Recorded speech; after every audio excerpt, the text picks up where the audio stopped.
फिर दिल्ली में मिलेगा बीजेपी को मौका। नतीजों में कांग्रेस की क्या स्थिति रहने वाली है, ये सब कुछ ही देर में क्लियर हो जाएगा। सुबह 8 बजे से वोटों की गिनती शुरू होगी। इसके लिए दिल्ली के सभी 19 काउंटिंग सेंटर्स पर चुनाव आयोग की ओर से तैयारियां पूरी कर ली गई हैं और इन सभी काउंटिंग सेंटर्स से न्यूज 18 JKLHH की सबसे बड़ी टीम आप तक सीधे पहुंचाएगी सबसे विश्वसनीय और भरोसेमंद आंकड़े। तो सुबह 8 बजे से वोटों की गिनती होगी। हालांकि जो सुबह गिनती होगी वो पोस्टल बैलेट से गिनती होगी और उसके बाद आपको बताएं कि ईवीएम से पिटारा खुलेगा।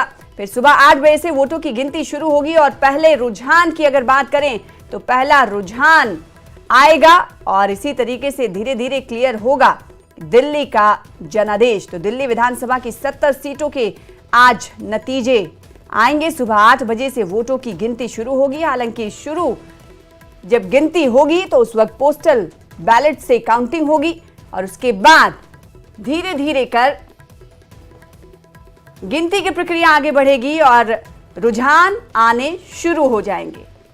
तो दिल्ली का जनादेश का दिन है आज और दिल्ली के सिर पर किसके सिर पर ताज सजाएगी ये आज फैसला हो जाएगा। तो सुबह 8 बजे से वोटों की गिनती है। 70 विधानसभा सीटों पर आज वोटों की गिनती है, यानी चुनावी नतीजे आज आ जाएंगे। 699 यानी तकरीबन 700 उम्मीदवारों की किस्मत का फैसला आज हो जाएगा।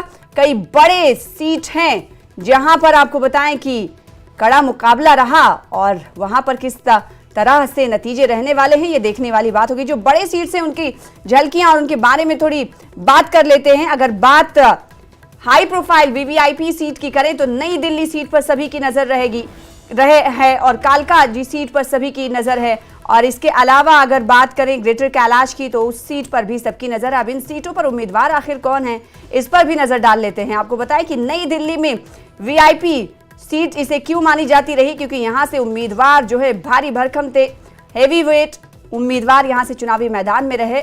आपको बताएं कि पूर्व मुख्यमंत्री अरविंद केजरीवाल यहां से आम आदमी पार्टी के उम्मीदवार नई दिल्ली से रहे, तो वहीं प्रवेश वर्मा को भारतीय जनता पार्टी ने उम्मीदवार बनाया जो कि साहिब सिंह वर्मा के बेटे रहे, पूर्व मुख्यमंत्री भारतीय जनता पार्टी से रह चुके हैं। और इसके अलावा कांग्रेस ने किसे मैदान में उतारा था, संदीप दीक्षित। आपने देखा होगा कि कई बार वो अपनी जीत के दावे को लेकर आश्वस्त नजर आए, तो यहां से चुनावी मैदान में। हालांकि नई दिल्ली विधानसभा सीट जो दिल्ली की दूसरी सबसे छोटी सीट है वोटिंग के लिहाज से, वोटर्स के लिहाज से, लेकिन फिर भी ये चर्चा में रही। तो चर्चा में रहने की वजह ये रही कि उम्मीदवार यहां पर जो थे वो हैवी वेट थे, जिसको लेकर यहां काफी चुनावी प्रचार जो है वो आक्रामक दिखा और नजरों में रही है सीट। इस पर नजर रहेगी कि कौन सा उम्मीदवार यहां से बाजी मारता है। इसके अलावा कालका जी सीट की बात करें तो मुख्यमंत्री दिल्ली आतिशी यहां से चुनावी मैदान में रही, तो आज इस सीट पर भी नजर रहेगी।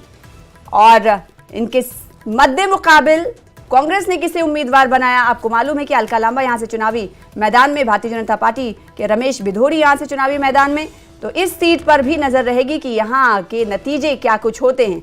इसके अलावा महिला उम्मीदवारों की अगर बात करें तो फीमेल कैंडिडेट्स 96 मैदान में उतारे गए थे, जिसमें से जो बड़े चेहरे हैं जिन पर आज नजर रहने वाली है, नतीजों पर नजर रहने वाली है, वो आतिशी जो कि मुख्यमंत्री हैं दिल्ली की, उनकी सीट यानी कालका जी सीट पर नजर रहने वाली है।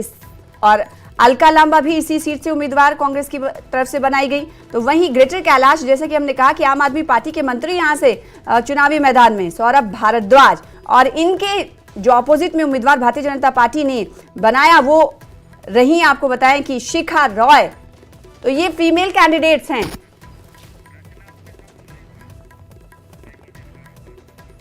तो सुबह 8 बजे से तो कैंडिडेट्स उम्मीदवारों की बात ये हो गई कि जिस पर नजर रहने वाली है, इनमें नतीजे किस तरह के आते हैं और वोटिंग परसेंटेज की भी बात करेंगे। साथ ही साथ जैसा कि जानते हैं कि 27 सालों का वनवास है भारतीय जनता पार्टी का, क्या होगा। आम आदमी पार्टी तीसरी बार एक बार फिर से पूरे शब्दोमत के साथ वापसी का वादा कर रही है, तो देखने वाली बात होगी तीसरी बार आपकी सरकार बनती है नहीं।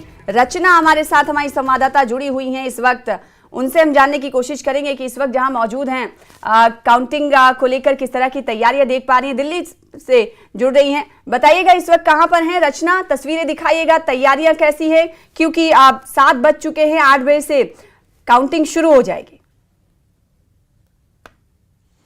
देखिए, इस वक्त मैं मालवीय नगर विधानसभा में हूं और यहां से थोड़ी ही दूर पर जो काउंटिंग सेंटर है जीजाबाई ITI में, और इस वक्त हम मालवीय नगर के ग्रीन पार्क में हनुमान मंदिर पर हैं, क्योंकि यहाँ पर उम्मीदवार पहुंचने वाले हैं जो बीजेपी की तरफ से खड़े हुए हैं, क्योंकि वो पहले हनुमान जी के आशीर्वाद लेंगे और उसके बाद वो काउंटिंग सेंटर जाएंगे।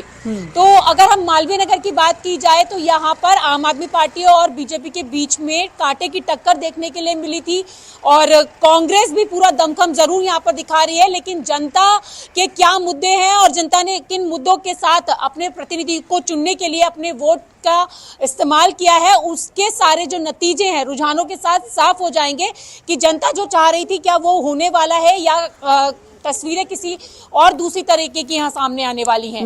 क्योंकि अगर मालवीय नगर की बात की जाए तो पिछले लंबे समय से आम आदमी पार्टी इस सीट पर काबिज रही है और बीजेपी पूरी इस वक्त आश्वस्त नजर आ रही है कि वो दिल्ली में सरकार बनाने जा रहे हैं और डबल इंजन की सरकार की बात लगातार उनके उम्मीदवार कर रहे हैं।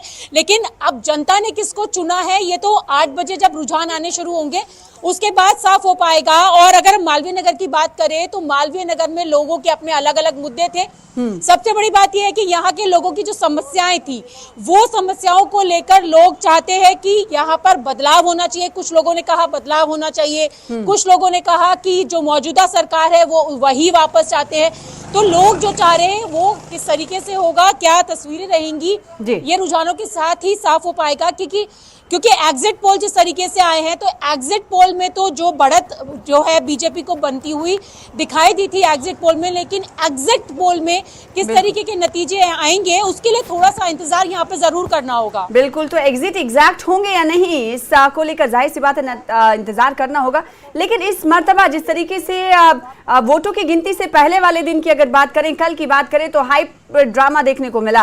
आरोप प्रत्यारोप का दौर जारी रहा। एसीबी घर पहुंच जाती है नेताओं की जांच करने के लिए, ऐसा कम ही देखने को मिलता है।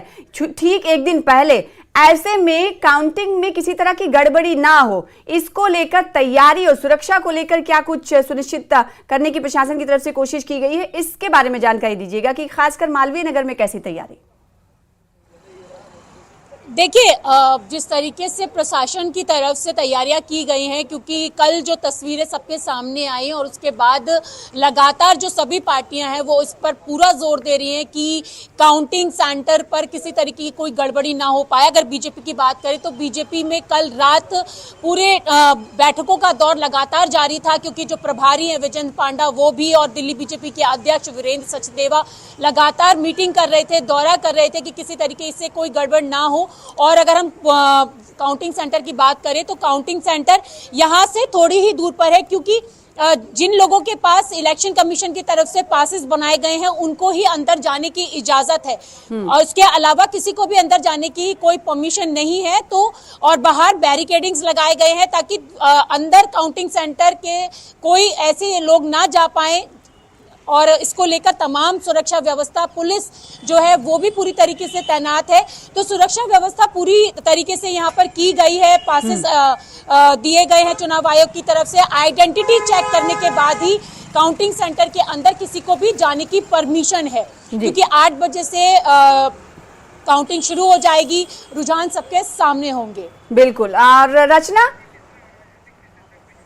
और हमारे साथ इस वक्त खास मेहमान भी जुड़ चुके हैं जिन्हें आप टीवी स्क्रीन पर देख पा रहे हैं, इनसे हम बातचीत करेंगे। रचना, एक और सवाल आपसे करना चाहते हैं, वो ये कि जब भी काउंटिंग होता है तो हम देखते हैं कि काउंटिंग सेंटर्स के आसपास कार्यकर्ताओं की भारी भीड़ रहती है, तो इसको लेकर क्या कुछ विशेष व्यवस्थाएं की जा रही हैं? और वहीं क्योंकि अभी जो आक्रामक रूप भारतीय जनता पार्टी और अगर बात करें आम आदमी पार्टी की, तो काफी रवैया उनके कार्यकर्ताओं की तरफ से भी ऐसा देखने को मिला। वोटिंग वाले भी दिन हमने देखा कि एक दूसरे पर हमला करते हुए देखे गए, लड़ाई करते हुए, झगड़ा करते हुए देखे गए। तो ऐसे में क्या चीज सुनिश्चित करने की कोशिश की गई है कि कार्यकर्ताओं का अलग अलग टेंट हो लेकिन दूर हो, इसके बारे में क्या कुछ जानकारी? देखिए, कार्यकर्ता जाहिर सी बात है कि काउंटिंग सेंटर के पास जरूर पहुंचते हैं, क्योंकि अपनी अपनी पार्टी को बूस्ट करने के लिए, मोटिवेट करने के लिए।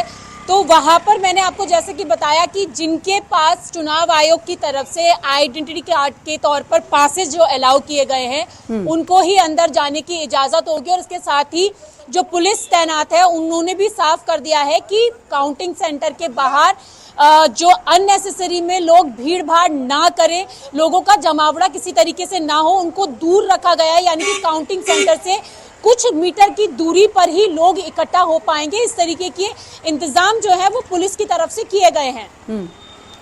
तो इस तरह के इंतजाम रचना बता रही कि किए गए हैं ताकि किसी तरह की गड़बड़ी ना हो। खास